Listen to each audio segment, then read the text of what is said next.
Uhayyikum jami'an bi tahiyatil Islam, tahiyatan mubarakatan min indillah. Assalamualaikum warahmatullahi wabarakatuh. Ila hadrati sayyidina wa habibina wa syafi'ina Muhammadin sallallahu alaihi wasallam, wa ila arwahi abaihi wa ikhwanihi minal anbiya'i wal mursalin, salawatullahi wa salamuhu alaihi wa alaihim ajma'in, wa ala ali kulli was sahabati wal qarabati wat tabi'in wa tabi'it tabi'in bi ihsanin ila yaumiddin, wa ila arwahi walidina wa muallimina wa dhawil huquqi alaina ajma'in. Syai'un lillahi lahumul Fatihah. Bismillahirrahmanirrahim. Alhamdulillahi rabbil alamin. Ar-Rahmanir Rahim. Maliki yaumiddin. Iyyaka na'budu wa iyyaka nasta'in. Ihdinas siratal mustaqim. Siratal ladzina an'amta 'alaihim ghairil maghdubi 'alaihim waladdallin. Bismillahirrahmanirrahim. Innal hamdalillah nahmaduhu wa nasta'inuhu wa nastaghfiruh. Wa na'udzu billahi min syururi anfusina wa min sayyiati a'malina. May yahdihillahu fala mudhillalah wa may yudlil fala hadiyalah. Asyhadu an la ilaha illallah wahdahu la syarikalah, wa asyhadu anna sayyidana Muhammadan abduhu wa rasuluh. Allahumma salli wa sallim ala sayyidina Muhammad wa ala alihi wa ashabihi wa man tabi'ahum bi ihsanin ila yaumiddin. Subhanaka la ilma lana illa ma 'allamtana innaka antal alimul hakim. Rabbi shrah li sadri wa yassir li amri wahlul 'uqdatam min lisani yafqahu qawli. Wala haula wala quwwata illa billahil aliyyil azim. Amma ba'd. Pertama-tama sekali kita merafakkan setinggi-tinggi kesyukuran kehadaratillah subhanahu wa ta'ala yang dengan limpah dan kurnianya diizin oleh Allah subhanahu wa ta'ala pada kita pada malam ini untuk sama-sama kita berada di dalam satu majlis yang disebut oleh baginda Nabi kita Nabi Muhammad sallallahu alaihi wasallam dengan panggilan Raudatul Jannah, yakni yang artinya taman-taman syurga. Maka harap-harapnya di dunia Allah izinkan kita berada di dalam taman-taman syurga Allah seperti majlis kita pada malam ini.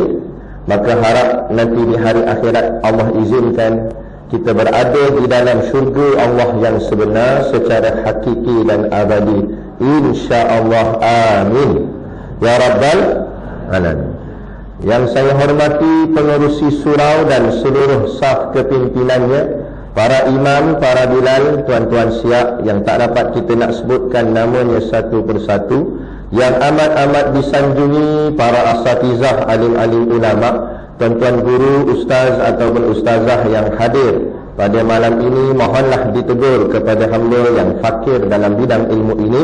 Sekiranya apa yang disampaikan dan dikongsikan ada salah dan silapnya. Yang kita kasihi ayah-ayah, ibu-ibu, pemuda-pemudi, muslimin dan muslimat yang dirahmati Allah sekalian.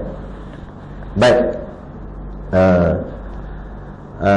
tajuk yang diberikan iaitu merdekakah kita? Merdekakah kita? Tajuk tu kan, tajuk tu soalan. Merdekakah kita? Ya, kalau ikut memanglah merdeka dah. Dari segi apa nama zahirnya tu, dari segi orang cakap apa, perasmiannya tu 31 Ogos tu, itu nampaklah kan kita melaungkan kemerdekaan tu. Tapi kenapa kita persoalkan, buat tanda soal, question mark, merdekakah kita? Jadi itu nak maksudnya dari segi zahir, dari segi dari mata kasarnya, daripada luarannya nampak memang kita dah merdeka. Tapi dari segi dalamannya, dalaman tu yang di questionkan. Adakah kita ni, seolah-olah tajuk tu sebenarnya, adakah kita sebenar-benarnya dah betul-betul merdeka? Begitu. Jadi, baik. Pertama sekali kita kena faham dulu apa maksud merdeka. Apa makna merdeka? Merdeka ni sinonimnya dengan orang faham iaitu bebas. Sudah tidak terikat, sudah tidak dijajah, itu merdeka. Ada juga yang berpandangan perkataan merdeka itu asalnya bukanlah dalam bentuk tulisan rumi, tapi dia adalah dalam bentuk tulisan jawi, iaitu mim ra mer dal yadi kaf alif ka, merdeka, iaitu yang memberi makna. Mim itu mengikut, ra itu rasul, dal itu dan, ya itu yakin, kaf itu kepada, alif itu Allah. Jadi panjangnya merdeka itu mengikut rasul dan yakin kepada Allah. Itu sebenar yang, kalau yang kita nak kaitkan soal dari sudut agama kita, itulah kemerdekaan yang lebih menepati pada sisi syarak, iaitu merdeka ini kita keluar daripada kongkongan daripada pihak penjajah yang lebih dikhususkan mereka yang kafir, orang-orang kafir, lagi-lagi pula bukan sakat kafir, malah musuh kepada Islam. Keluar daripada jajahannya, kongkongannya, dan kita duduk di bawah taklukan kepada Allah yang Maha Esa. Baik. Bila sebut tentang adakah kita ni sudah benar-benar merdeka, macam tadilah kita sebut mengikut Rasul. Adakah benar-benar kita boleh mengikut Rasul kita, dan adakah benar-benar kita yakin kepada Tuhan kita, yakin kepada Allah, atau masih lagi kita ni terikat dengan keyakinan daripada barat? Sebab tu saya nak balikkan sejarah ni sebelum daripada mereka, sebelum daripada dijajah lagi. Sebenarnya apa saja yang berlaku di atas dunia ni, kaitan dia mesti ada kait dengan agama. Apa jua yang berlaku. Sebab kehidupan kita ni bukan sandiwara, kehidupan kita ni bukan drama macam dalam filem dan sebagainya. Tapi kehidupan kita ini adalah percaturan daripada Allah Subhanahu Wa Taala. Malah bukan daripada zaman kita sahaja. Sejak daripada zaman Nabi Adam AS dan Nabi-Nabi seterusnya, semua peperangan ke apa sebagainya, semua ada kait dengan soal agama. Kerana Allah turunkan kita ke bumi ini pun adalah tujuannya untuk menegakkan agama. Bila kita nak tegak agama, pasti akan ada yang memusuhinya. Dia memang akan ada kontra. Ada hitam dan ada putih. Ada hero, mesti ada musuhnya. Begitulah, ada perjuangannya, mesti ada yang melawannya. Barulah itu dinamakan perjuangan. Tapi kalau dia lawan seseorang, tetapi tak ada orang yang dilawan, tu orang tak panggil lawan. Betul tak? Nak mengaku satu pasukan bola tu adalah juara, mesti dia bertanding dulu. Ni tak dia satu-satu tu je yang masuk. Lepas tu referee pun prit juara. Juara apa seorang-seorang. Dia mesti berlawan. Lepas tu mana yang menang, situ yang dikira sebagai juara. Begitu juga dalam perjuangan kita hari ini. Baik. Jadi saya nak sebut semua yang berlaku atas dunia ni kaitannya mesti berkait dengan agama. Tak kira lah apa-apa pun, perang dunia pertama ke perang dunia kedua ke, semua ada kaitan dengan soal agama itu. Saya bagi bukti contoh yang mudah untuk nak nampak kita faham.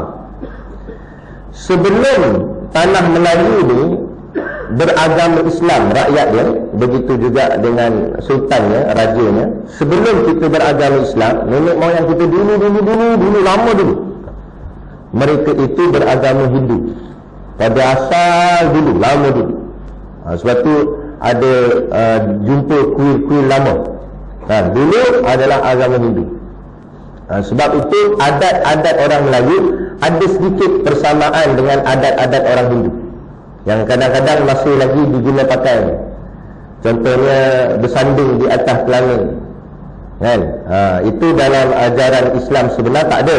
Tapi adat orang kita, adat orang Melayu, kerana terikut-ikut cara yang dulu-dulu. Tapi itulah ulama kata selagi mana tak langgar syarak, masih lagi diharuskan. Boleh diraihkan adat-adat setempat selagi mana tak langgar syarak. Kalau melanggar syarak, maka tak dibenarkan, tak dibolehkan. Jadi asalnya dulu. Dan waktu orang Melayu kita dulu tu, masa tu dalam keadaan beragama Hindu, tak ada seorang pun mana-mana penjajah ke atau mana-mana kuasa besar datang untuk menyerang tanah Melayu kita. Tak ada. Sebab apa tak ada? Sebab waktu tu Hindu kan kafir. Jadi kalau kafir, dia tak kacau. Tapi kita boleh tengok, semua negara yang berperang atas dunia ni mesti melibatkan negara Islam. Betul tak? Tak ada negara yang bukan Islam, mesti Afghanistan, Iraq, Syria, semua negara-negara umat Islam. Begitu juga waktu dulu tanah Melayu sebelum Islam, tak ada satu pun datang, buat tak kisah saja. Sehinggalah akhirnya ulama-ulama daripada Yaman datang ke tanah Melayu. Kalau dalam buku sejarah, dalam sejarah sekolah ni pun banyak nak kena betulkan juga. Dalam buku sejarah kata saudagar Arab datang nak jual minyak wangi. Apa jauh benar jual minyak wangi? Bukan pasal jual minyak wangi, tapi datang itu untuk nak membawa Islam. Ini perintah daripada Nabi kita untuk sampaikan Islam ke seluruh pelosok dunia. Jadi waktu itu ulama-ulama dan sebahagian mereka dari kalangan anak cucu cicit baginda Rasulullah SAW banyak bertapak di Yaman, di Tarim. Sampai ke hari ini pun begitu. Kemudian mereka ulama-ulama Yaman ni datang ke tanah Melayu untuk sampaikan Islam ke sini. Sebab tu kita orang Melayu ada persamaan dengan orang Yaman.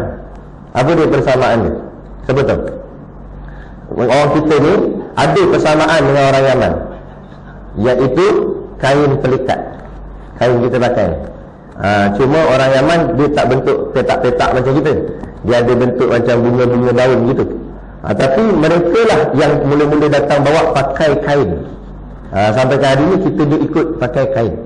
Saya pergi ke Yaman, sempat pergi ke Yaman, pergi Tarim. Memang dah jadi adat orang Yaman di sana, orang Tarim di sana, memang pakai kain. Saya nak cari yang pakai seluar tak jumpa. Semua pakai kain.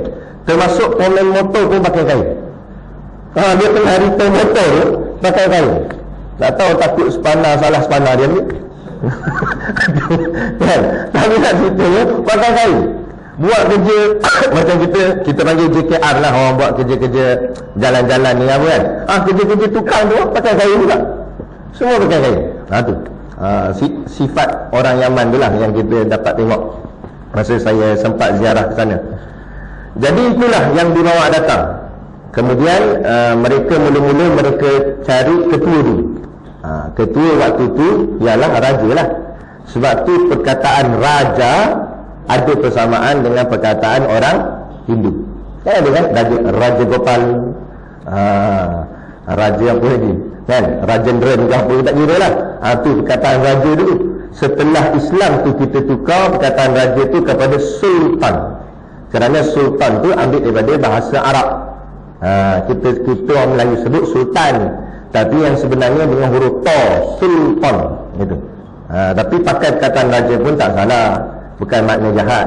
Dalam Islam ni selagi mana makna perkataan itu tidak membawa kepada benda yang memburukkan atau menghinakan, maka dia boleh pakai. Macam ustaz kita, Ustaz Shah Shanmugam, dia kekalkan nama Shanmugam dia. Walaupun dia dah bersama dengan kita Islam, tapi dia pakai lagi Shanmugam. Sebab apa? Kata Shanmugam tu tak salah. Dia tak orang cakap tak menjelekkan. Kalau perkataan tu buruk, baru Islam suruh tukar. Begitu juga. Jadi datang mereka ulama-ulama Yaman, mereka pertama sekali mereka cari sultan-sultan kita, raja-raja kita. Islamkan raja-raja. Ada banyak riwayat lah. Antaranya ada satu orang raja ni, dia sakit. Dan bila dia sakit, dia dengar kata ada orang boleh mengubat, baca-baca ayat boleh sembuh. Jadi nak sangat panggil orang tu lah ulama daripada Yaman tu. Tapi ulama ni letak syarat, kalau sembuh kamu wajib beriman dengan Allah, kamu masuk agama Islam. Dia kata tak apalah, boleh. Akhirnya ulama ni pun bacalah doa minta pada Allah. Akhirnya dengan izin Allah sembuh raja tu. Sembuh. Akhirnya raja pun meluk Islam. Tapi belum cukup lagi. Lama kelamaan dah sebelum tu kan Hindu, sebelum tu kan agama kafir. Jadi ada agama kafir dah jadi kebiasaan. Mabuknya, minum araknya dan sebagainya. Akhirnya kita buat balik benda-benda lama, dan adat-adat lama masih lagi dibuat. Dan murtadlah balik dia. Maka bila dia jadi begitu, Allah uji sekali lagi dengan sakit balik dia. Sekali lagi dia jumpa ulama. Ulama tu kata, ini aku bagi peluang kedua. Kalau betul sekali ini sembuh, kamu masuk Islam. Jangan lagi keluar, jangan lagi buat benda-benda yang boleh merosakkan akidah agama. Ya dia kata. Akhirnya masuk Islam. Bila dah sembuh masuk Islam. Akhirnya buat balik perangai lama, sehinggalah benda ni berulang 7 kali. Kali yang ketiga kata ulama ni, ini last. Kamu dah dikira macam bermain-main dengan agama. Kalau lepas ni kamu buat lagi, dah ada dah. Setakat tu saja. Akhirnya sungguh-sungguh lagi aku baik-baik, lepas ni aku tak buat dah. Sebab tu ulama ni pun macam tadi, doa-doa, akhirnya dengan izin Allah sembuh. Dan start dia itulah dia cuba meninggalkan benda-benda yang bukan-bukan, yang merepek-repek, yang boleh merosakkan akidah. Dan dari situlah dia mula belajar agama dan waktu zaman dulu begitu taat setianya rakyat dengan pemimpin, dengan raja, sehingga kan bila raja kita memeluk Islam, maka rakyat juga semua sekali memeluk Islam. Masa itulah bermulanya Islam berkembang di dalam tempat kita, tanah Melayu ni. Berkembang di tanah Melayu. Bila berkembangnya Islam di sini, berita itu sampai kepada musuh-musuh Islam di Eropah. Kan? Jadi dia dapat tahu, di tanah Melayu di hujung tu, kan, ada juga yang menyebut tempat kita ni lubuk emas. Sebab memang tempat kita banyak emas. Jadi dia dapat tahu tempat kita ni dah mula memeluk Islam. Islam dah sampai di tempat kita. Maka start daripada itulah yang mula-mula muncul menyerang kita ialah Portugis. Portugis datang serang. Lepas tu sebelum tu tak ada siapa pun datang serang. Sebab apa? Sebab masa tu kafir. Bila Islam ni, dia mula datang serang. Dan benda ni kita kena ambil iktibar sampai ke hari ni. Kalaulah seandainya, contoh kita ambil Nabi kita lah, Nabi kita Nabi Muhammad SAW. Nabi lahir, seandainya kalau Nabi Nabi tak menolak Tuhan-Tuhan sembahan orang kafir Quraisy, Al-Lata, Al-Uzza, Manat dan sebagainya, nescaya mereka takkan menyerang Nabi.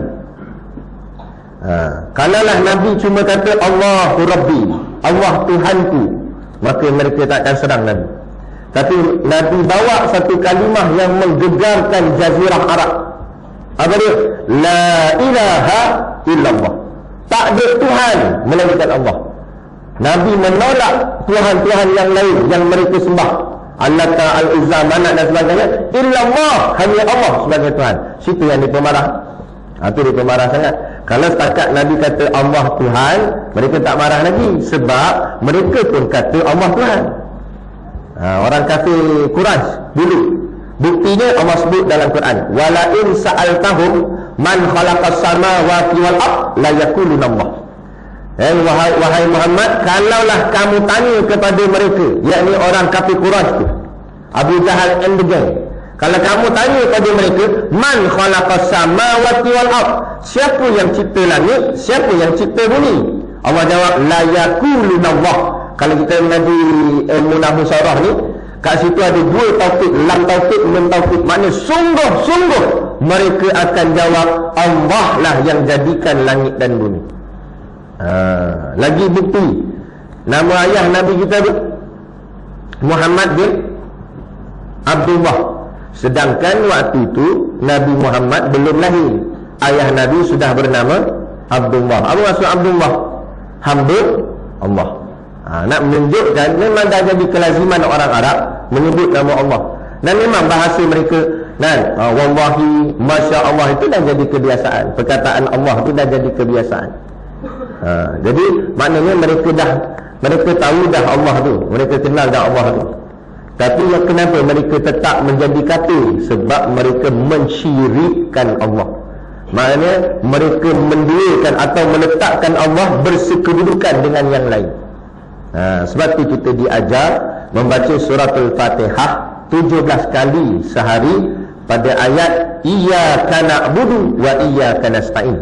Engkaulah sahaja ya Allah yang kami sembah, dan hanya kepada Engkau sahaja kami minta tolong.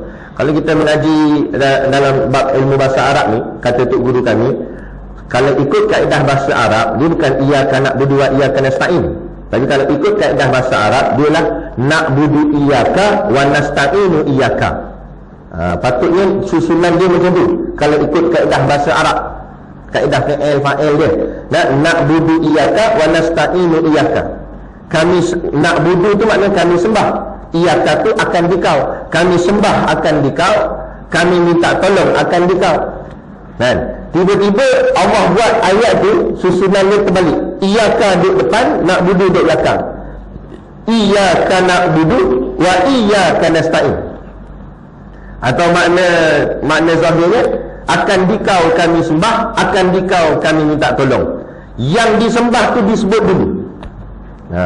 Yang kena buat tu, maf'ulun bih tu disebut dulu. Mana akan dikaulah kami sembah, akan dikaulah kami minta tolong. Maka kata ulama, bila susunan itu disusun terbalik, itu bermakna pengkhususan. Makna khusus, hanya Engkau kami sembah, hanya Engkau kami minta tolong. Bila hanya, tak ada yang lain. Tak ada yang lain, hanya Allah saja. Hanya yang Nabi kita bawa. Kalau setakat Nabi kata tak apalah, Allah Tuhan juga, yang lain pun tak apa juga, tak apa juga, dia tak marah. Yang menyebabkan dia marah kat Nabi sebab Nabi menidakkan yang lain. Tidak ada Tuhan. Allah bukan Tuhan, Al-Uzza bukan Tuhan, Manat bukan Tuhan, illallah, hanya Allah sebagai Tuhan. Situ dia marah. Dan benda ni bukan setakat berlaku di zaman Nabi, malah sampai ke zaman kita hari ini. Kalaulah kita kata undang-undang Islam pun betul, undang-undang bukan Islam pun betul juga. Undang-undang kafir, undang-undang British buat dalam perlembagaan negara kita ni, kita kata betul juga, nescaya orang tak marah. Tapi kalau kita kata tidak ada undang-undang yang paling betul dan paling tepat melainkan undang-undang Allah, situ dia marah. Sama tak dengan apa yang berlaku di zaman Nabi? Situ yang dia marah. Bila kita menidakkan yang lain, mentauhidkan yang Allah sahaja. Inilah kalimah akidah. Inilah kalimah yang kita kena pegang. Sebab tu kita tak boleh ra'i agama lain. Tak boleh ra'i. Tak boleh kata agama lain pun baik juga, betul juga. Tak boleh. Hanya agama Islam saja. Inna dina indallahil Islam. Ini bukan soal nak jaga perasaan atau tidak. Ini akidah. Kita kena cakap terus terang lah, dengan rakan-rakan atau kawan-kawan kita yang bukan Islam. Kamu nak kata apa, katalah. Tapi agama kami berpegang, hanya agama kami sahaja yang benar, hanya agama kami sahaja yang betul, yang tepat. Yang lain daripada itu semua tak betul, kafir. Tak boleh lah sebab nak jaga perasaan hampa betul juga. Nanti sama-sama kita masuk syurga nak Hindu. Ya tu. Boleh. Mana boleh rosak akidah. Itulah namanya syirik, menyamakan Allah, agama Allah dengan yang lain. Itu yang berlaku. Itu datang Portugis. Kenapa yang mula-mula datang tu Portugal? Sebab waktu zaman tu Kristian paling kuat di Portugis waktu tu. Sebab tu yang datang tu siapa nama? Alfonso apa? Kaki meja apa nama? Nama dia tu ada kena mengena dengan paderi Kristian. Bukannya semata-mata panglima tentera ke apa, tak. Dia ada kait dengan agama Kristian tu. Memang mereka datang, mereka sebenarnya datang, dalam buku sejarah kata penjajah datang sini sebab nak ambil rempah ratus. Bila pula dia makan kari? Yang sebenarnya mereka datang mereka nak mengkristiankan kita. Sebab mereka dapat tahu dah kita dah jadi Islam. Memang Allah janji dah, Allah sebutkan dalam Quran, Yahudi wan Nasara, Yahudi dengan Nasrani ni takkan pernah duduk diam sampai kiamat. Dia akan bermusuh dengan kita. Agama kafir banyak lagi. Hindu pun kafir, Buddha pun kafir, kan? Banyak lagi lah. Banyak macam-macam kafir. Tapi kenapa dalam banyak-banyak kafir Allah sebut Yahudi dengan Nasrani banyak sekali Allah sebut dalam Quran? Yang ni yang Allah sebut selalu, Yahudi, wal Yahudi wan Nasara. Kenapa ini yang disebut selalu? Sebab Yahudi dan Nasrani ni paling jahat sekali. Kenapa disebut paling jahat? Sebab dia bukan setakat bunuh orang Islam, Nabi dia bunuh. Ni Yahudi dengan Nasrani. Sebab tu kita tak boleh sangka baik dengan mereka. Sebab Allah dah isytiharkan di dalam Quran, mereka lah musuh kita dulu, kini dan selamanya. Itu sebab Portugis mula-mula datang sebab dia nak Kristiankan kita. Tapi kuatnya tanah Melayu waktu tu dengan Islam. Sebab apa kuat dengan Islam? Kan tadi saya sebut, masa ulama Yaman datang, Sultan pun belajar agama dengan ulama. Akhirnya rakyat-rakyat pun belajar. Waktu itulah mula tumbuhnya barasah, madrasah, pondok-pondok, dan majlis ilmu ni jadi elok. Sehingga kan ada satu riwayat cerita, zaman dulu ada seorang raja. Dia ni suka memburu. Dia suka memburu. Dia masuk dalam hutan, tak macam mana tahu, zaman tu kan ada Waze pun, GPS dia tak ada. Jadi dia tersesat dalam tu sekali. Tapi bukan dia seorang, dia dengan dengan geng-geng dia lah, kru dia lah, hulu balang apa semua ada. Kat mana ni? Hari makin lama makin gelap. Cuba cari tengok, orang tahu ada kampung yang terdekat dengan sini. Hulu balang ni pun cari jumpa. Nampak ada satu rumah kayu lama, nampak ada lampu dalam dia terang. Ada rumah ni, dia pun pergi tinjau. Kan rumah zaman dulu kayu dia renggang-renggang, boleh tinjau, boleh skodeng lah orang kata.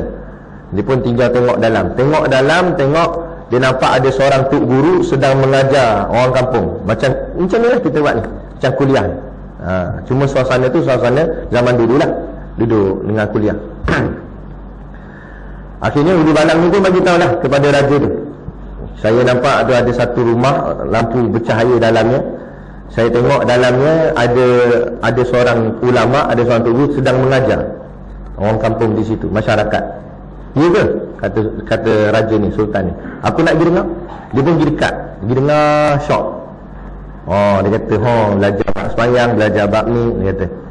Akhirnya dia minta kepada dia punya Ulu Balang tu, tolong nanti sampaikan kepada ulama ni supaya dia mengadap beta di istana untuk buat kelas untuk beta. Buat kelas mengaji untuk raja. Lepas tu akhirnya raja ni pun dapatlah pulang ke istana. Jadi buatlah titah sultan, ngadaplah ke tok guru tu. Assalamualaikum tok guru, ni ada titah sultan. Dia pun baca. Diminta tuan hamba mengadap tuanku di istana untuk mengadakan kelas pengajian kepada tuanku di istana tuanku. Suruh tok guru tu pergi istana mengajar. Apa jawab tok guru tu? Tok guru tu jawab, siapa yang nak ngaji, aku ke dia? Kan? Kalau dia yang nak ngaji, apa pula aku pergi rumah dia? Dia lah kena pergi rumah tu. Tu tok guru, kan? Kalau kita tok garu, dengar orang panggil tak sempat lagi, kelang kabut dah, kan? Ada tutup guru, dia tegas.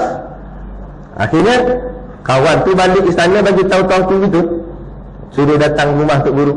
Tapi raja ni bagus, dia kata baik, tak apa, aku di rumah ni. Jadi tuanku datang, bukan datang macam kita seorang dua macam ni, datang siap dengan dia punya rombongan, gundik apa semua ada, siap dengan bawa kursi di raja, dengan tukang kipas ada. Jadi dah raja, kan? Duduk tengah-tengah, duduk tengah-tengah siap dengan ada tukang kipas apa semua. Orang lain tak berani, semua duduk tepi je. Tu yang sejarah kenapa kuliah semua duduk tepi. Itu saya tambah lah. Tapi itulah, raja tu duduk tengah, di kitah ni, di kitah. Bila Tok Guru tengok, tu kata nak ngaji ke tuanku? Betul nak ngaji lah, kata tuanku. Kalau nak ngaji, saya guru, tuanku anak murid. Jadi kalau nak jadi anak murid, jadi macam anak murid lain. Duduk bawah, terus aku kursi. Tuanku pun baiklah, sebab nak ngaji punya pasal, angkat kursi-kursi, duduk bawah. Itu nak ajarnya, itulah nak maksudkan ulama lebih tinggi daripada umara. Bila ulama lebih tinggi daripada umara, barulah umara akan mendengar nasihat ulama untuk mentadbir negara mengikut corak Islam. Dia tak semestinya ulama mesti menjadi pemimpin, tapi ulama lah yang memimpin pemimpin. Macam tu. Sebab tu setiap raja dulu-dulu dia ada penasihat agama apa semua ada, kan? Gitu. Akhirnya ulama-ulama pun mengaji agama, rakyat pun mengaji agama. Disebabkan mengaji agama tu, faham agama tu, itu menyebabkan penjajah takluk untuk menjatuhkan kita atau menjahanamkan kita tadi. Datang Portugis tak jadi. Akhirnya Portugis pun aku kalah, balik dia. Balik tukar pula negara lain, iaitu Belanda, Jerman. Belanda pula datang. Belanda datang tak jadi juga. Lepas Belanda, British pula datang. British datang pun tak jadi juga. Lepas tu meletus perang dengan Jepun. Jepun datang sekejap kat kita. Jepun datang bukan pasal nak ambil kita ke apa tak, tapi sebab dia nak merampas tanah-tanah jajahan bawah British je. Sebab dia berperang dengan British. Itu yang lepas tu British masuk balik, lepas dah bom Hiroshima tu. Tapi selama tempoh tu berapa tahun? 446 tahun. Bukannya 4 tahun, 446 tahun. Sekira-kira 100 tahun macam seusia manusia. Orang panggil sekurun. Maknanya lebih kurang 4 atau 5 generasi sepanjang tu. Tapi waktu tu kita tak dengar ada orang Islam kita yang murtad, ikut agama kafir. Paling-paling teruk pun jadi tali barut, itu saja. Tapi zaman lah, bukan sakat tali barut, murtad pun ada. Malah menghina agama pun ada, memperlepuh agama pun ada. Sebab tu soalan tadi, merdekakah kita? Padahal nenek moyang kita dulu-dulu sebelum merdeka boleh jaga agama. Tiba-tiba kita yang dah laut merdeka, agama kita terabai, agama kita tergadai. Jadi adakah benar-benar kita ni sudah merdeka? Ataupun ia hanya perkataan sahaja, tapi hakikatnya tidak? Ini yang berlaku. Lepas tu 446 tahun dijajah. Dan kali kedua lepas Jepun jajah tu, British datang balik. British ni dia dah faham, dia dah tahu, kalau nak lawan dengan kita umat Islam ni, nak lawan dengan senjata tak boleh. Sebab umat Islam dia ada satu senjata yang paling mahal dan paling hebat yang selain daripada Islam tak ada. Apa dia senjata dia? Iaitu jihad fisabilillah. Ini tak boleh kalah. Sebab apa? Sebab ini yang diajar oleh Nabi kepada para sahabat untuk tanam dalam hati ini jihad. Kerana jihadlah sehebat-hebat ibadat, dan juga syahid itu adalah semulia-mulia kematian. Sehingga kan bila ditanam ke dalam umat Islam akan jihad, syahid. Orang Islam kalau pergi berperang bukan nak balik hidup, dia nak balik dalam keadaan diusung. Maknanya dia pergi berjuang, cita-cita tu nak mati. Agak-agaklah kalau ada dua tentera, satu tentera kalau pergi perang niat memang nak balik. Dia bagi tahu kat bini dia apa, nak abang pergi perang sekejap nanti abang balik lah. Satu lagi tentera niat pergi terus, bagi tahu kat bini abang memang tak balik dah. Tapi janganlah terus-terus kahwin cari orang lain. Tapi abang pergi ni memang niat nak mati terus. Kalau dua tentera keadaan macam ni, satu niat nak hidup, satu niat nak mati, agak-agak mana lebih berani? Siapa lagi ke depan? Itulah kekuatan orang Islam, kan? Musuh kata jangan dekat, dekat aku bunuh, memang aku nak mati. Lagi dia ke depan, lagi dia ke depan. Ini yang diajar oleh baginda Nabi kepada kita semua, kepada umat Islam. Tapi sebabkan dengar jihad ni lah mereka takut dengan jihad. Orang kafir ni takut dengan jihad. Ni kekuatan kita orang Islam. Sebab itulah mereka mempromotkan jihad itu jahat. Ini sekarang ni dia buat ISIS, macam-macam lah, teroris. Dia buat WTC runtuh dulu, hijack kapal terbang lah apa semua. Terus dia tuding jari ke atas orang Islam. Dia create lah Taliban lah, apalah macam-macam kan? Tujuan supaya nampak Islam mengajak ekstremis yang dipanggil sebagai jihad. Maka orang dah mula nampak jihad itu ekstremis, jihad itu jahat. Sampai nak sebut jihad pun takut kan? Nak sebut jihad pun tak berani.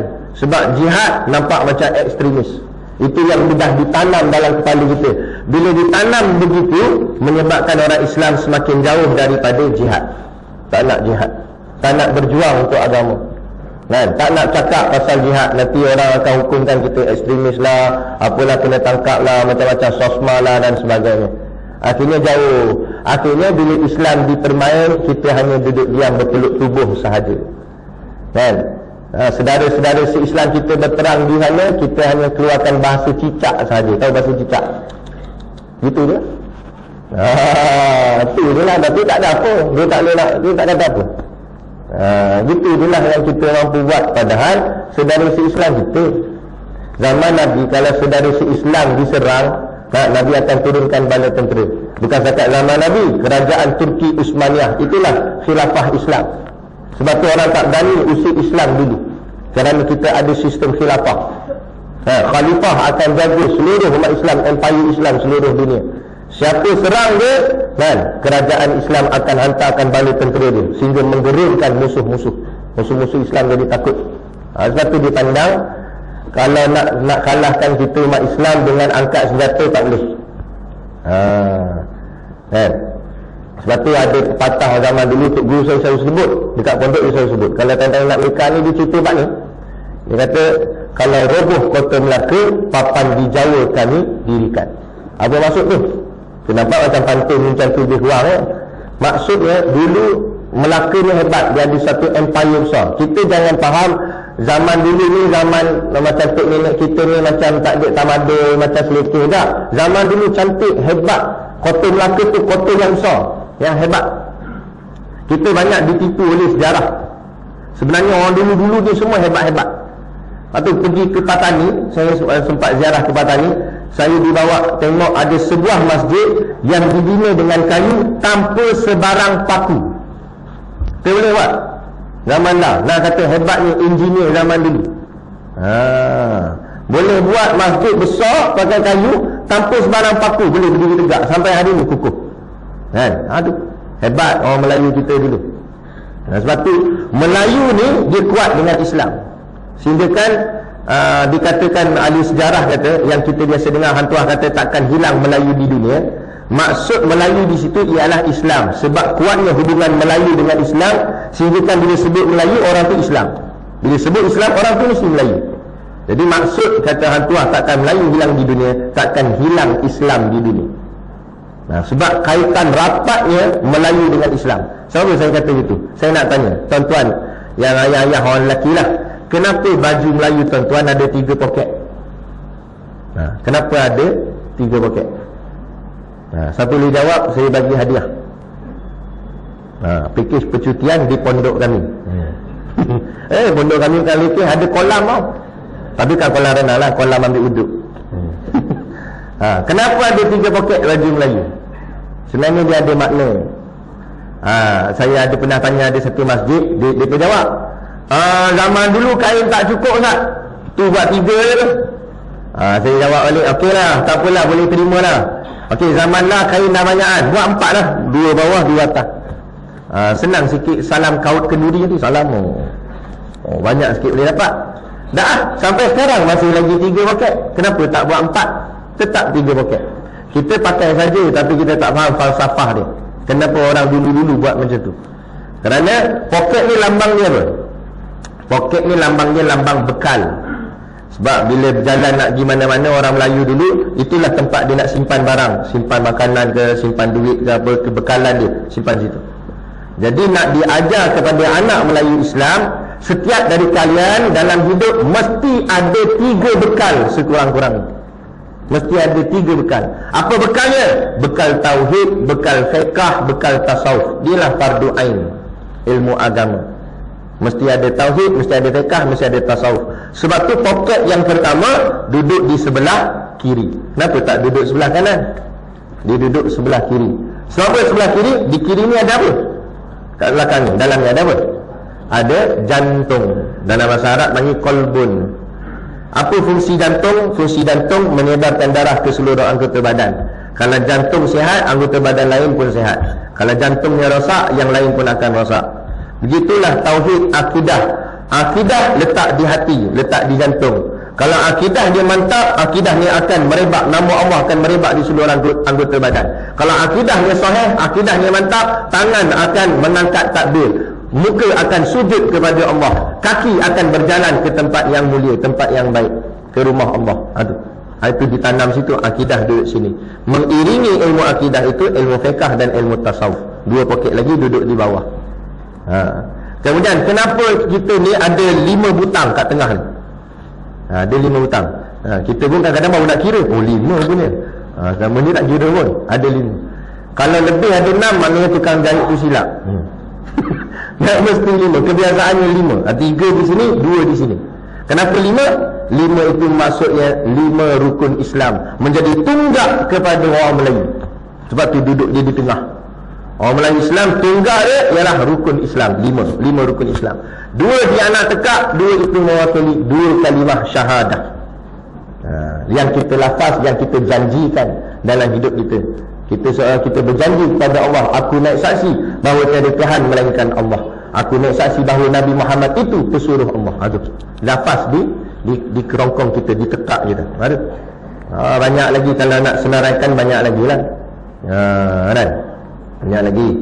Rumah orang dulu-dulu dia tangga dia kalau betul lah kan, kita kira anak tangga dia ada 7. Anak tangga tu ada 7. Kemudian atasnya kecil, bawahnya lebar. Dia akan buat macam tu kalau rumah-rumah lama. Sekarang susah dah nak cari, sebab banyak kampung-kampung pun dah buat moden lah. Tapi kalau ada rumah lama, kita tengok tangga dia atas kecil, bawah lebar. Lepas tu anak tangga tu ada 7. Kenapa 7? 7 tu maksudnya 7 tingkatan hawa nafsu. 7 tingkatan hawa nafsu. Bawah sekali lebar, kenapa? Itu yang paling ramai.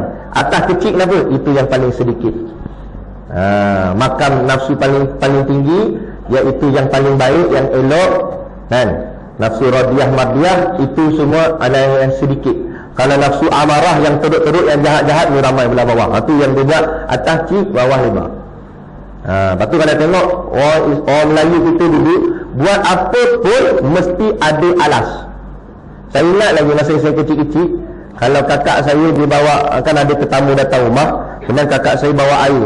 Kalau dia bawa pegang cawan macam ni je, mak saya jelik lah. Jadi mak saya cubit pelan-pelan. Gitu. Ataupun dia suruh masuk balik. Sebab apa? Kena bawa dengan dulang, kena bawa dengan alas. Macam ni, alas. Mesti ada alas.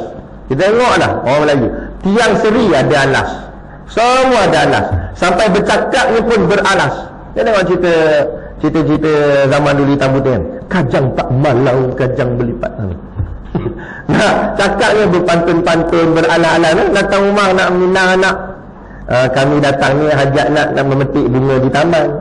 Kawan tu tak faham, saya lah tingkap, tak ada bunga, saya tak tanam bunga. Kata benar dah. So bunga tu orang perempuan dalam rumah tu. Tu orang dulu-dulu dia beralas. Itu hebat orang Melayu. Sebab apa? Sebab Melayu ni diajar dengan agama, kuatnya hubungannya dengan agama. Adab-adab Melayu tu ambil daripada ilmu tasawuf. Lepas tu dia ajar jalan depan orang tua, tunduk, tunduk hormat. Zaman sekarang budak-budak mana dia dah. Sebab itu cara barat kata nak merosakkan kita, tadi yang saya nak cerita ni, dia tahu guna senjata tak ada. Sebab kita kuat dengan semangat jihadnya, dengan ilmu agamanya. Jadi macam mana nak melemahkan umat Islam? Islam ni kuat dengan sebab ada ilmu. Jadi nak kalahkan umat Islam, kalahkan ilmunya dulu. Kalahkan ilmunya dulu. Kerana ilmu tu yang membawa kepada suasana Islam. Ada seorang lelaki nama dia kira pegawai tentera British macam tu lah. Nama dia Winston Churchill, nama dia. Winston Churchill. Ni sejarah sungguh ni. Winston Churchill ni, dia banyak perang dia dah masuk. Semua dia menang, semua dia berjaya. Dia jadi panglima. Tapi bila berhadapan dengan umat Islam, dengan tentera Islam, dia selalu kalah. Akhirnya satu hari dia berfikir, macam mana nak kalahkan orang Islam? Dia fikir. Satu hari dia berdiri di depan rumah dia. Rumah dia besar lah kan? Depan rumah dia tu ada kolam. Ada kolam ikan. Dia panggil pegawai kanan dia, "Mari sini kan?" Dia kata, "Saya nak awak ambil ikan dalam kolam tu, bawa kat saya." "Baik tuan." Kawan tu pun terjun dalam kolam nak pergi tangkap ikan tu. Sebab tuan dia suruh, ketua dia suruh. Kejar ikan dalam air, faham lah, prap laju. Sekali prap dapat pegang. Tapi dah faham, ikan kan bersisik, sisiknya kan licin. Bila pegang lepak-lepak, lepas pula. Dekat setengah jam juga tak dapat. Lah kali kawan ni putus asa. Dia pun naik balik. Dia bagi tahu dekat tuan dia, "Minta maaf tuan, saya dah usaha tapi tak berjaya." Kemudian Mr. Cicin ni tanya dia punya pegawai dia tu, "Agak-agaklah kamu, macam mana kita nak tangkap ikan ni?" Orang tu pun jenom itu, "Macam mana? Saya tak tahu." Kata Mr. Cicin, "Ikan ni hebat sebab ada air di keliling dia. Sebab tu dia boleh lari. Jadi tak nak bagi dia bergerak, hilangkan air tu." "Oh, betul juga," kata. Dia pun cedok air, buang. Fahamlah, kolam besar, air banyak, nak cedok, ambil masa. Begitu juga mereka nak rosakkan kita, mereka ambil masa. Tapi mereka tak pernah putus asa. Sampai ke hari ni mereka masih lagi usaha untuk merosakkan kita. Dia buang air, buang. Sampai air nanti cetek lah, kali tak ada terus air. Bila tak ada air, ikan tu boleh berenang tak? Tak boleh, dia kelepak. Bila dah tak boleh gimana, pegang sekali gitu. Pegang pendek, bawa dia dekat tuan dia. "Nah tuan, saya dah dapat tangkap ikan yang tuan nak ni." Kata tuan dia, "Aku bukan nak makan ikan ni. Aku cuma nak ajar hang macam mana nak hancurkan Islam." Beginilah dia kata. Dan Islam ni hebat sebab suasana dia masih lagi suasana Islam. Sebab tu kita kena faham, bila sebut agama Islam, agama tu maksud dia apa? Kadang-kadang kita ni ngaku-ngaku je agama Islam, agama sendiri pun kadang-kadang kita tak faham lagi. Apa maksud agama? Agama bukan bahasa Arab, sebab bahasa Arab mana ada huruf ga. Agama ni bahasa Melayu Sanskrit lama. Agama dalam bahasa Arab ialah ad-din, alif lam dal ya nun, ad-din. Sebab Allah sebut inna dina indallahil Islam, sesungguhnya agama di sisi Allah ialah Islam. Kemudian apa maksud ad-din? Ad-din tu apa dia? Agama tu apa dia? Ulama bahas. Kata ulama, ad-din itu maksudnya nizamul hayah. Apa maksud nizamul hayah? Nizam, hayah, hidup. Nizamul hayah artinya sistem hidup, atau dengan kata lain cara hidup, atau orang putih kata the way of life. Cara hidup. Bila kita mengaku agamaku Islam, artinya cara hidupku Islam. Jadi Islam bukan semata-mata sembahyang, Islam bukan semata-mata puasa, Islam bukan semata-mata baca Quran, tapi Islam itu adalah kehidupan kita. Maknanya daripada bangun tidur sampailah tidur semula, itulah kehidupan kita. Kita kena buat cari Islam. Maknanya makan yang cari Islam, minum yang cari Islam, berjalan yang cari Islam, bekerja cari Islam, berniaga cari Islam. Semua, bukan hanya solat saja cari Islam. Sebab tu dalam Al-Quran, dalam masalah fiqh, dia ada pecah pada 4. Yang pertama fiqh ibadah, lalu fiqh munakahah, fiqh muamalah, fiqh jinayah. Sebab dia lengkap. Sehingga kan kami duduk mengaji di pondok dalam kitab Sabilal Muhtadin, sampai pengarang kita ajar cara nak mengunci najis guna batu, istinja kan. Malah detailnya ada sampai ajar batu tu nak pusing macam mana. Ada pusing dia kerak gitu, sampai ajar gitu. Tapi bukanlah tunjuk sungguh dah. Ajar ni je lah. Maknanya detailnya sampai ke buang najis pun Islam ajar. Takkan memilih pemimpin Islam tak ajar. Betul tak betul? Tak jawab pun. Takut kan? Tapi jangan takut. Kalau kena tangkap, kita sama-sama. Kan? Aduh kita kena faham. Inilah yang sebenarnya mereka nak rosakkan. Jadi Winston Churchill kata macam tu, kamu hapuskan airnya, maka ikan bila tak ada air tak jadi. Begitu juga manusia, bila suasana Islamnya tak ada, Islam tu akan menjadi lemah. Macam mana nak rosakkan suasana Islam? Suasana Islam ini dibimbing dan dipimpin oleh alim ulama. Ulama lah yang pimpin, kan? Ulama yang ajar. Okey, kita pun belajar kat kitab cara makan Nabi, cara minum Nabi macam mana Nabi kita bekerja, semua ada. Semua dalam kitab lengkap. Bukan hanya bab solat je, semua lengkap. Sampai, minta maaf cakap dah, sampai kami duduk mengaji kat pondok, ada kitab Jawi, nama kitab tu hukum jima'. Nak ajarnya sampai ke bab soal hubungan suami isteri pun, sampai ulama' buat kitab ajar macam mana kaedah, macam mana nak baca doa dulu, macam mana, semua lengkap. Maknanya itulah Islam. Udkhulu fi silmi kafah. Masuk ke dalam Islam itu semua sekali, sempurna Islam. Islam itu sempurna. Islam itulah kehidupan kita, cara hidup kita. Lepas tu nanti malaikat muka nakir tanya dalam kubur, ma dinuka, apa agamamu? Kan? Padahal malaikat tahu tak tahu kita ni mati Islam. Kan masa diuruskan jenazah tu, dah dimandikan, dikapankan, disolatkan. Disolat pula kat maghrib, bukan solat pula dekat masjid, bukan dekat kuil. Tanam pula dekat perkuburan orang Islam. Tiba-tiba masuk dalam kubur, malaikat tanya, ma dinuka, apa agamamu? Takkan kita nak jawab dah, takkan tak nampak tadi. Takkan nak jawab kan tu. Saya tak nampak ke tadi saya dimandikan, saya disemayangkan? Islam lah. Takkan nak jawab kan tu. Dia lempang ni kita tu. Kenapa? Jadi habis kenapa dia tanya juga? Kalau orang tu mati kafir, dia tanya madinuka, logik lah juga kan. Orang tu mati kafir, Hindu, lepas tu malaikat pun tanya madinuka, apa agamamu?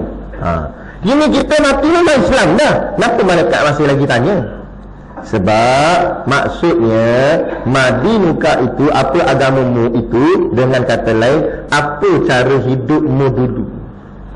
Walaupun kamu mengaku-ngaku Islam, dalam IC tulis Islam, tapi kalau cara hidupmu tak ikut cara hidup Islam, kamu takkan boleh jawab dalam kubur dinul Islam, agamaku Islam, tak dijawab. Sebab yang nak jawab tu kehidupan kita masa atas tanah ni. Cara hidup Islam macam mana pakai seluar pendek, kan? Cari Islam macam mana tudung tak pakai, bedah aurat. Tadi sementara nak sampai sini sempat tengok biasa ni, duduk jalan jam, belik-belik kejap. Ada satu video, wartawan tanya Datuk Sanusi, apa lagi nak ditutup, dia tanya. Apa lagi nak ditutup? Dia kata nak tutup aurat. Wartawan yang tanya tu tak pakai tudung. Stepek kena tahu ke? Dia kata. Ya tak? Ini kan politik. Ini contoh. Kan? Tu kita kena faham. Ini yang dinamakan Islam. Agama kita iaitu cara hidup kita. Jadi dia nak rosakkan kita, dia rosakkan suasana. Nak rosakkan suasana, rosakkan orang yang jaga suasana tu. Siapa yang orang yang jaga suasana tu? Ulama. Rosakkan ulama ni. Kalau setengah-setengah tempat lain dia bunuh ulama. Di Syria, di Iraq dia bunuh ulama. Tapi dia tahu kat sini kalau bunuh, kebangkitan Melayu ni kuat. Melayu ni sifat dia bengis, orang Melayu. Memang sebab dia berdarah panas. Orang duduk kat tengah panas, lain-lagi orang laut bengis. Dan kalau jentik tak kena, mengamuk dia. Melayu ni kalau usik betul-betul lah, kalau kena dia boleh bersatu sungguh-sungguh. Itu tak payah gaduh pasal lain lah. Gaduh pasal bola, tengok kena. Pasal bola gaduh, pecah habis bangku-bangku. Kan? Tu kata dia orang dah tahu dah, dia kaji tahu. Dia tahu tak boleh usik. Kalau kita bunuh ulama dia orang bangkit lawan kita lagi teruk. Habis jangan bunuh ulamanya, tapi bunuh karakter ulama. Lain ni cara dia, modus operandi dia bunuh karakter ulama. Macam mana bunuh karakter ulama? Dia fitnahnya ulama.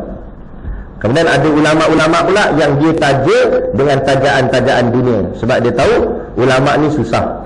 Sebab tu dia sengaja wujudkan sekolah-sekolah jenis sekular, minta maaf kakak, untuk bersaing dengan sekolah-sekolah agama. Dulu sebelum kita merdeka, nenek moyang kita semua sekolah-sekolah agama, madrasah, pondok-pondok, itu dah jadi kebiasaan. Tapi bila mereka datang, dia bawa satu konsep sekolah jenis kebangsaan dan sebagainya. Dan di situ pelajaran agama dikecilkan. Agama ni fardu ain. Tadi saya sebut poket tadi kan. Ada berapa subjek? Ada tauhid, ada fiqh, ada tasawuf. Ini fardu ain. Kan? Tiga-tiga ni besar. Tauhid besar, fiqh besar, tasawuf besar. Tiba-tiba dikompres jadi satu subjek je. Namanya pendidikan agama Islam. Soalan saya mudah. Kalau begitu, memadaikah anak-anak kita di sekolah belajar agama? Sedangkan ilmunya patut besar, 3 subjek dikompres jadi satu subjek. Kena pula dalam seminggu berapa kali kelas? Nak dibanding dengan kelas matematik dan sains. Maka dilebihkan ilmu duniawi, dikurangkan ilmu ukhrawi. Dia tahu dia pandang terus. Kalau pandang terus orang kita marah. Tapi biarkan dia jadi sikit saja. Dia mana orang Melayu kita kata apa? Segan mati tak mahu macam mana? Sampai saya pun dah berkira. Hidup segan, mati tak malu, tak mahu. Tak mahu. Macam tu. Benda tu boleh ada lah, cukup syarat. Dulu lagi dah cikgu saya kata, zaman dulu pendidikan agama Islam jadi subjek pilihan dengan pendidikan seni. Betul lah, orang lama mesti tahu. Jadi pilihan dengan pendidikan seni. Nak ambil pendidikan seni ke nak ambil pendidikan Islam? Takut kalau ambil pendidikan agama Islam, takut gagal. Ramai ambil pendidikan seni. Akhirnya ramai jadi anak seni. Di agama tak ada. Dulu orang selalu kata, ngaji agama, ngaji pondok nak makan apa, dia kata. Dia punya apa tu ma'arif sukun. Panjang, 6 harakat. Kan? Lepas tu sekali tu saya sembang dengan kawan saya kata, betul lah Ustaz, memanglah nak makan apa. Soal pula dia kata. Yelah, kan biasanya lepas habis-habis ceramah, AJK akan bawa Ustaz pergi kedai makan. AJK pun tanya, Ustaz nak makan apa? Kata. Betul juga. nak makan apa tu kan? Tapi maknanya pula memperlekeh. Agama akan nampak rendah, kurang. Nak tengok kita ni dijajah atau tak dijajah pemikiran kita. Saya bagi satu contoh sebelum kita habis. Jangan risau, nak habis dah. Jangan buat muka pelik tu. Katakanlah ni contoh aja. Anak dia pandai, bijaklah anak, dapat 20A. Tapi subjek dia ambil 10 kan? Nak ceritanya cerdik telajak, pandainya sampai 20A. Pandai tu SPM 20A. Okey, budak pandai, dia tak payah nak pergi mohon UPU ke apa dah. Budak pandai ni tunggu kat rumah ni, nanti surat tawaran datang. Orang yang offer kat dia tak payah nak kalut-kalut pergi cari. Kita yang A tak banyak ni, kalut pergi carilah, nak mohon sana, mohon sini. Dan dia ni jenis budak pandai, tawaran datang. Tak ada katalah dia ni yang 20A tadi ni cerdik ni pasal ada 3 surat sampai kat rumah dia. 3 surat sampai. Surat yang pertama tulis jari. Dia baca jari tak pandai. Dia kena surat mati kan apa ni? Ada tulis macam tulis jari ni. Dia pun tanya kawan dia pandai sikit. Kawan dia kata bukan surat mati, ini surat tawaran mengaji di Pondok An-Nur, Pondok Tuk Guru Sidik No, dekat Batu Ampar Beruah Perak. Pondok mana? Buah tepi. Tengok surat yang kedua. Surat yang kedua tengok atas letter head tu tulis Universiti Malaya. Universiti Malaya. Malaya bukan calang orang boleh masuk, budak-budak pandai boleh masuk. Kan? Universiti Malaya. Okey, tak boleh lagi, buah tepi juga. Tengok surat nombor 3. Surat yang ketiga tulis atas tu University of Washington DC. Dia pun tak tahu Washington DC tu dia. Dia tanya, "Kat mana Washington DC ni?" Atas lagi daripada bertam ni sana. Atas lagi kawan dia kata. "No, Amerika." Dia kata, Amerika." Tuan-tuan, ayah ibu yang dirahmati Allah sekalian, kalaulah situasi yang saya cerita tadi berlaku kat diri kita, agak-agak untuk anak kita lah, kita akan pilih surat tawaran yang mana? Jangan bohong, ni dalam surau. Pondok. Pondok dalam tu sampah dah surat tu. Kan? Washington DC ya, Amerika. 7 hari 7 malam buat kenduri kesyukuran. Anak dapat mengaji Amerika. Mana dalam taman ni anak dia seorang mengaji Amerika. Anak orang lain mana ada. Oh, sonok dia. 5 ekor lembu tumbang. Kan? Lepas tu nak hantar kat airport KLIA tu, 1 bas pergi. Habis nenek apa semua. Nenek yang tak larat atas tikar, tarik dengan tikar, naik atas bas. Kan? Nak pergi Tata. Ni anak satu-satunya anak yang hebat ni, belum ngaji sampai Amerika. Oh, lambai lah. Sampai kau terbang naik atas, lambai lagi. Macam lah nampak. Punya nak kata excited dan seronok ni. Budak tu pun mengajilah 4 tahun kat Amerika. Tuan-tuan, kita duduk dalam kawasan orang Islam ramai pun susah nak laksanakan Islam dengan baik. Apatah lagi kalau duduk di kawasan orang yang majoritinya kafir. Agak-agak macam mana? Kan? Akhirnya lepas 4 tahun budak tu balik rambut macam kerak silat, hijau, kuning, merah. Ayah dia pun kejut. Hei, awak macam ni rambut kata. Kan? Itulah ayah mana tahu. Ayah duduk adalah kat dalam betam ni lah. Kan? Ayah mana tahu inilah trend terkini lah. Orang kat sana semua rambut macam ni. Ayah kata ayah nak agak boleh tak? Bodohnya ayah dia. Nak cerita je. Inilah dia. Dan kita kadang-kadang kita lebih memustahakkan soal keduniaan daripada agama kita sendiri. Bila orang hina agama kita, orang pelikih agama kita, agama orang lain lah, Hindu ke orang Kristian ke, dia pelikih agama kita, kita marah. Betul, memang kita marah. Tapi cek balik, adakah kita juga merendahkan agama kita sendiri? Saya tanya, kerana contoh, kadang-kadang kita Allah uji sakit. Bila dia uji sakit, dia tak cari Tuhan, yang dia cari doktor dulu. Kalau kabut buat appointment doktor, habis jumpa doktor. Habis hospital kerajaan kata tak boleh nak buat. Pergi hospital swasta pula, habis hospital swasta. Semua habis dekat 20,000 habis duit. Kan? Tak jadi apa juga. Last kali doktor bagi nasihat, balik kampung lah, cuba berubat cara tradisional. Dia pun balik kampung, tanya habis orang, kat sini ada mana bomoh boleh buat. 14 negeri, 14 bomoh dia jumpa. Yang terakhir bomoh siap. Habis dah duit bomoh pun habis banyak dah, duit bomoh temberang. Kan? Lah kali tak sihat-sihat. Bila hospital tak sihat, jumpa bomoh tak sihat, lah kali dia pergi mana? Lah kali dia pergi mana? Dia pergi surau Al-Muhtadir. Bapak pergi surau Al-Muhtadir, cari Tok Imam. Nah, dia jumpa Tok Imam, nanti lepas habis mayang isyak lagi, boleh tak buat solat hajat? Saya sakit lama dah ni, kata. Kat 4 tahun dah sakit. Jadi minta pada Allah buat solat hajat. Jangan risau, saya sediakan makan. Ada pisang kat belakang. Pisang je lah tu bagi. Ingat kita monyet je pun. Kan? Bagilah Pizza Hut ke apa. Lepas tu dah buat, dia suruh kita buat solat hajat. Memanglah bagus dia buat solat hajat, dia minta pada Allah. Tapi bahagian mana?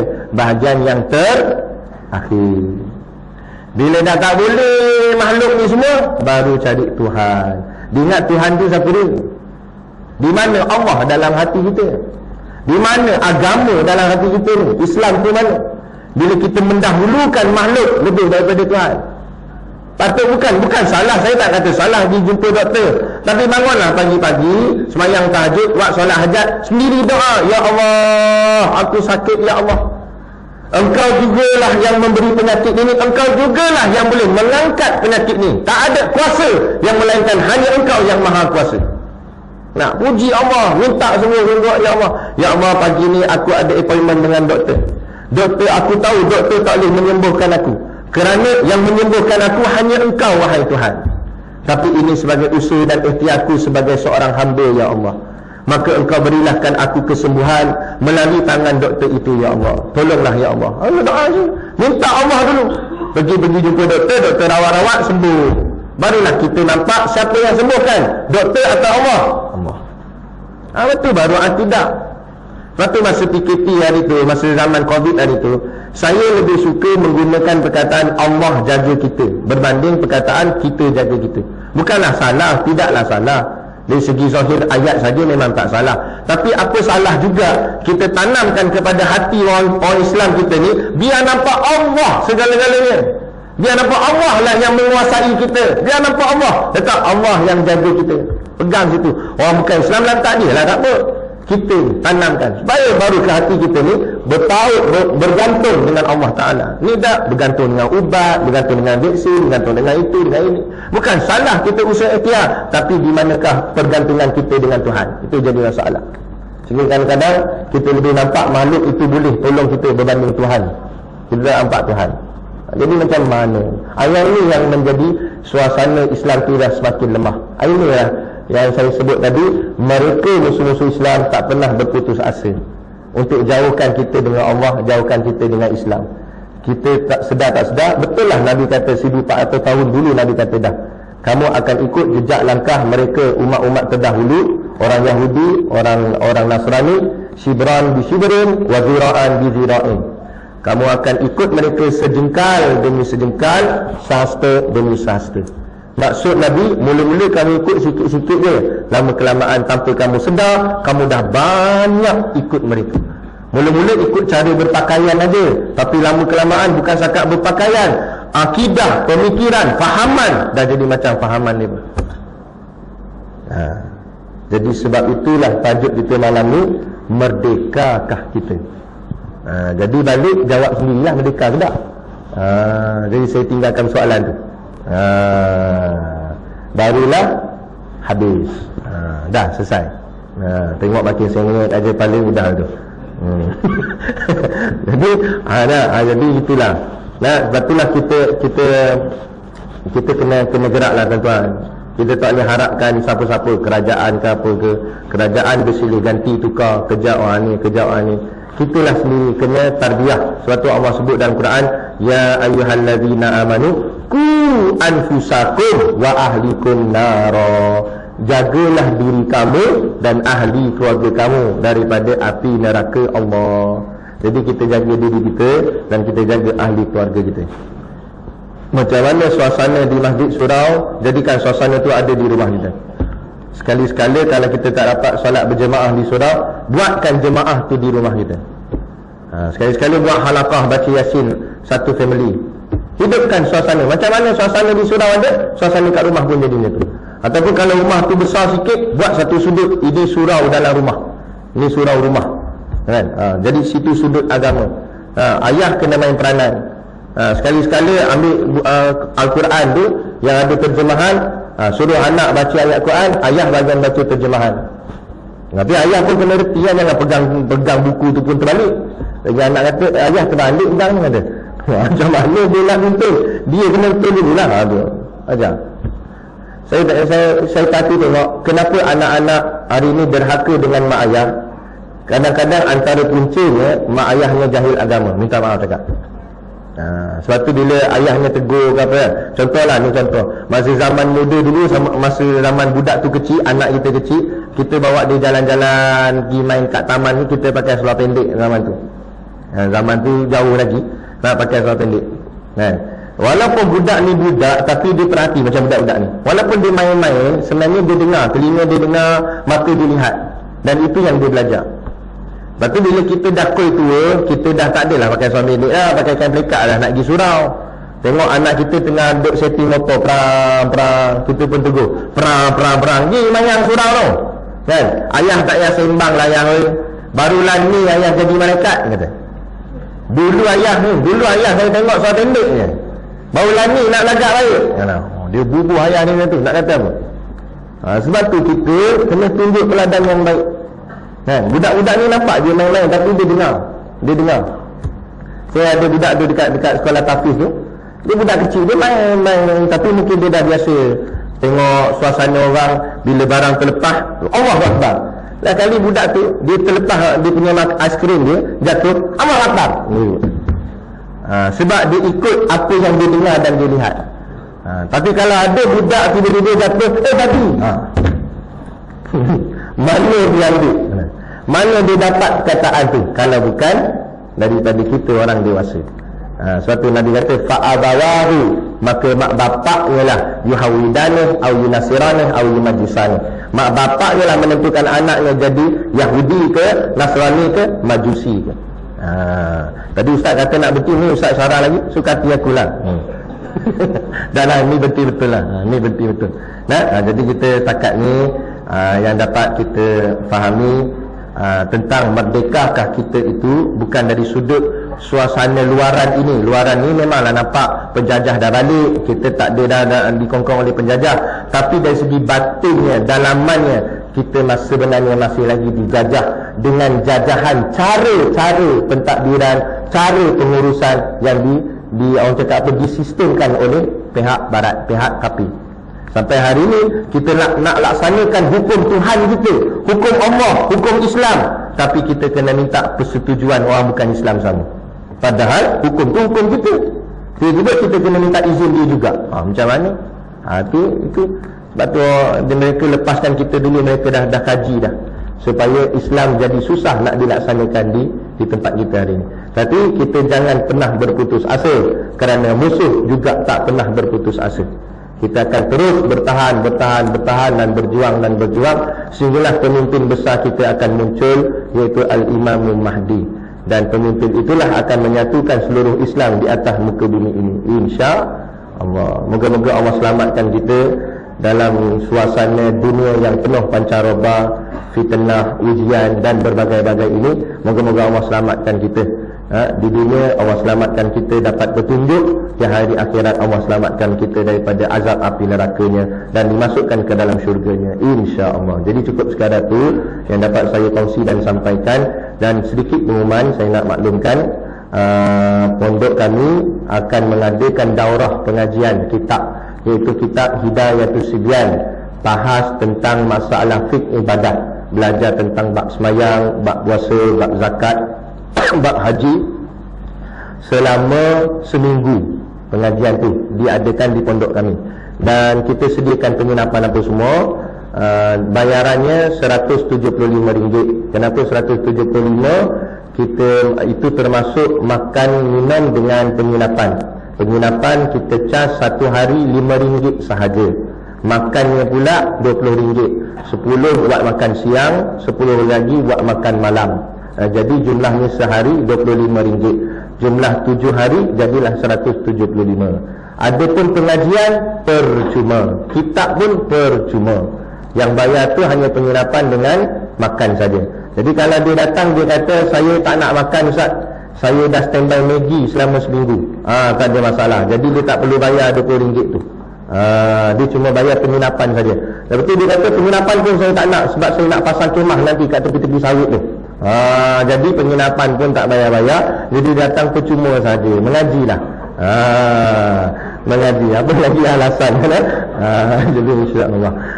Jadi itu daurah yang dibuat pada 25 hari bulan 8 sampai 1 hari bulan 9. Kemudian kalau ada orang tak dapat datang, minta maaf lah ustaz, bukan tak nak datang, tapi sibuk ustaz ni kata. Kan? Banyak kerja-kerja dunia dan sebagainya. Tak apalah, kalau tak dapat datang itu saya jemput pula 2 hari bulan 9. 2 hari bulan 9 hari ulang tahun pondok kami. Kami buat hari ulang tahun pondok kami. Majlis berlangsung sejak daripada pagi sampai malam. Pagi itu kita ada kuliah subuh, kita ada qiyamul lail, zikir munajat, dan kuliah subuh akan disampaikan oleh mudir sendiri, Tuan Guru Siddiq Noh. Kemudian kita ada waktu duha tu ada bicara muslimat, ada kuliah muslimat. Lepas tu belah tengah hari kita ada santai anak muda, kita ada Ayahanda Cik Tun, Abang Yusuf Azmi, dengan Ustaz Mokti. Kita ada konvoi motor, dan paling kemuncaknya iaitu belah malam bersama dengan himpunan ulama. Antara ulama yang kita jemput ialah Syekh Zainul Asri, Tuan Guru Ahmad Razaimi, Syekh Rodi, dan bagai-bagai lagi lah. Ada beberapa ulama-ulama lagi. Jadi moga-moga di dunia kita cuba berhimpun dengan ulama, dan Allah izinkan kita, dan moga-moga nanti di hari akhirat Allah izinkan juga kita dapat berhimpun dengan ulama nanti di hari akhirat di dalam syurga-Nya Allah. Jadi kita kena usahakan untuk duduk di dalam majlis bersama ulama. Jadi itulah saya mengalu-alukan, saya jemput. Kalau saya boleh datang ke sini, takkan tuan-tuan tak boleh datang tempat saya. Saya cek muka seorang-seorang nanti. Gurau je. Nah, jadi jemputlah datang.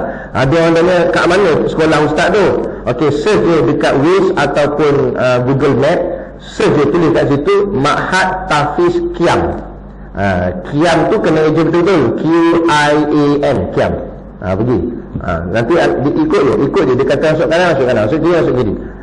Kalau dia suruh masuk belakang rumah orang, masuk je belakang tu. Dia kadang-kadang dia ikut jalan shortcut mana tak tahu kan? Ikut je, nanti mesti sampai insya-Allah. Ataupun kalau tak reti lah ustaz, telefon ni saya tak reti, dia kata pergi je arah Beruas. Masuk tol Cangkat Jering, ambil kanan, pergi arah Beruas. Sampai dah kat Beruas, tanya orang Beruas, kat mana sekolah Ustaz Siddiq. Orang Beruas mesti tahu ni. Dia akan bagi tahu sekolah Ustaz Siddiq kat sini-sini. Insya-Allah. Jadi insya-Allah itulah aktiviti agama. Inilah sumbangan ahli ulama kita untuk meneruskan suasana Islam di dalam kehidupan kita. Inilah. Sebab dia cakap walaupun musuh buat macam-macam, kita pun kena lawan juga, buat juga aktiviti-aktiviti agama supaya suasana agama kita tetap berjalan. Kerana dengan suasana itulah insya-Allah Islam akan tetap selamat. Yang jadi macam di negara-negara Islam yang lain, jadi agama dia dah semakin kurang kerana suasana dah makin kurang. Saya pernah pergi ke Mesir, turun-turun airport je ada orang jual arak dah. Turun-turun airport je ada minah-minah Mesir ni pakai dengan baju seksi ni apa semua, naik kereta isap okok. Suasana tu dah teruk. Walaupun mereka ada ulama, tapi sebab suasana. Sebab tu kita kena jaga suasana agama di tempat kita.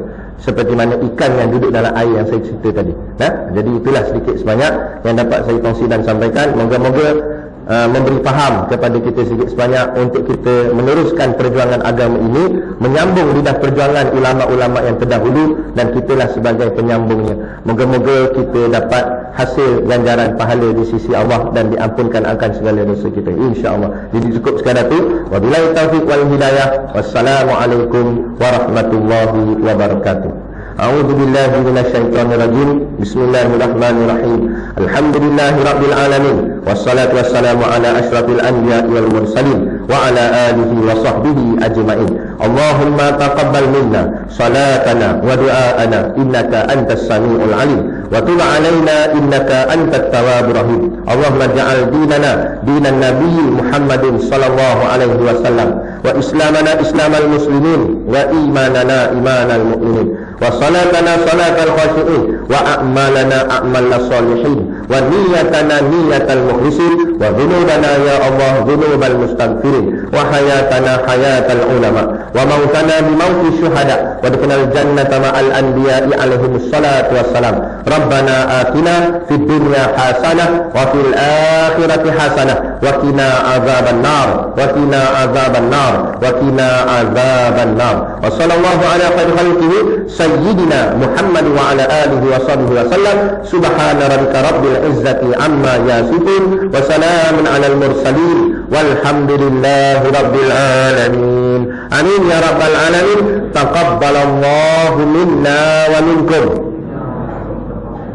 Takbir.